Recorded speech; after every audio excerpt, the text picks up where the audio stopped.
दोस्तों, आपने आम नहीं खाया तो कुछ नहीं खाया। तो चलिए जानते हैं कि फैक्ट्री में मैंगो ड्रिंक्स कैसे बनी जाती है।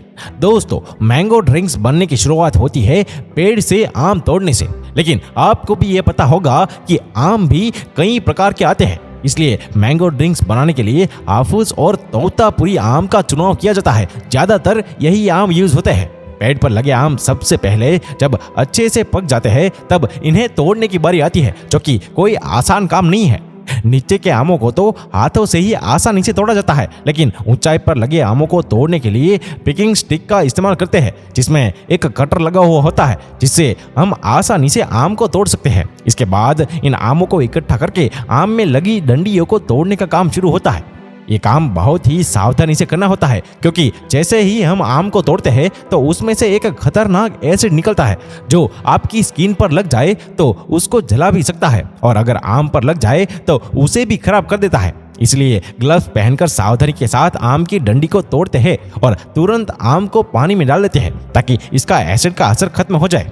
इसके बाद आम फैक्ट्री में भेज दिए जाते हैं, जहां पर सबसे पहले इसकी लैब टेस्टिंग होती है। फिर इसके बाद इसे शॉर्टिंग कन्वेयर पर भेज देते हैं, जहां पर खराब और दबे हुए आमों को हाथों की सहायता से अलग कर देते हैं। शॉर्टिंग के बाद इसे प्राइमरी क्लीनिंग के लिए भेजते हैं, जहां पर इसे पानी के साथ अच्छे से साफ कर लेते हैं। फिर इसके बाद इसे फूड वॉशर में भी दोबारा साफ करते हैं ताकि बची हुई गंदगी भी साफ हो जाए। इसके बाद इन आमों को कटिंग कन्वेयर पर भेजते हैं, जहां पर कन्वेयर पर जाते हुए आमों को वहां खड़े कर्मचारी चाकू की मदद से कोने से थोड़ा काट लेते हैं, जिससे मशीन में आम की गुठलियों को अलग करने में आसानी होती है। इसके बाद आमों को पल्पर मशीन में भेजते हैं, जहां पर आम से पल्प अलग हो जाता है और गुठली और छिलके भी अलग हो जाते हैं, जिन्हें कन्वेयर की सहायता से बाहर भी निकाल देते हैं।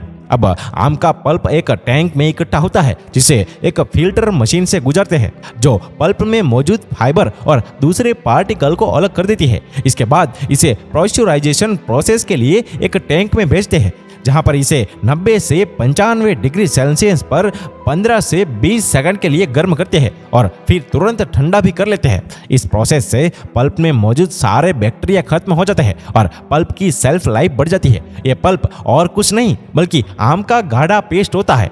इस पल्प को टैंक में भरकर स्टोर कर लेते हैं। फिर फैक्ट्री में ही एक वाटर फिल्टरेशन प्लांट के द्वारा पानी को फिल्टर करते हैं, और इस फिल्टर किए हुए पानी में खुद का कोई स्वाद नहीं होता। फिर बनता है शुगर सॉल्यूशन, जिसके लिए हाई क्वालिटी शुगर यानी कि शक्कर को एक टैंक में डालते हैं, जहां इसे प्यूरिफाइड पानी के साथ मिक्स करके बॉईल करते हैं यानी कि उबालते हैं।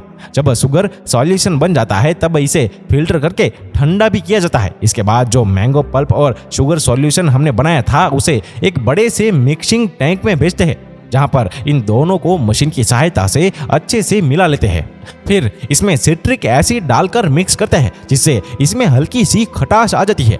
इसी समय इसमें थोड़ी मात्रा में प्रिजर्वेटिव्स भी डालते हैं, जिससे इस ड्रिंक की सेल्फ लाइफ भी बढ़ जाती है। फिर इसमें होमोजेनाइजेशन और पॉस्चराइजेशन की प्रोसेस के लिए भेजते हैं। इस प्रोसेस से ड्रिंक में मौजूद सारे बैक्टीरिया खत्म हो जाते हैं। अब आपकी mango juice cold drinks ready है बॉटल्स में भरने के लिए। इसके लिए ऑटोमेटिक मशीन के द्वारा बॉटल्स को फैक्ट्री में लाया जाता है और क्लीनिंग के लिए भेजते हैं, जहां पर बॉटल को वाटर जेट के द्वारा पानी की मदद से साफ किया जाता है। फिर ये बॉटल्स पहुंचती है ऑटोमेटिक फिलिंग मशीन में, जहां पर यह मशीन हाई स्पीड के साथ में बॉटल्स में जूस भर जाती है। बॉटल्स भरने के बाद एक automatic packing machine bottles per ढक्कन लगा दी जाती है, क्योंकि बॉटल्स में गर्म जूस भरा होता है। इसीलिए इन बॉटल्स को कूलिंग चैम्बर के द्वारा गुजरा जाता है ताकि ये जल्द ही जल्द ठंडा हो जाए। फिर इन बॉटल्स की लेबलिंग और पैकेजिंग की जाती है, जिसके बाद ये मैंगो ड्रिंक्स जूस रेडी हो जाती है आपको आम के स्वाद से ताज़ा तरो करने के लिए। तो दोस्तों, आपको ये हमारा वीडियो अच्छा लगा हो तो इसे ज़्यादा से ज़्यादा लाइक करें, शेयर करें और हमारे पेज में जाकर फॉलो या सब्सक्राइब करना ना भूलें। धन्यवाद।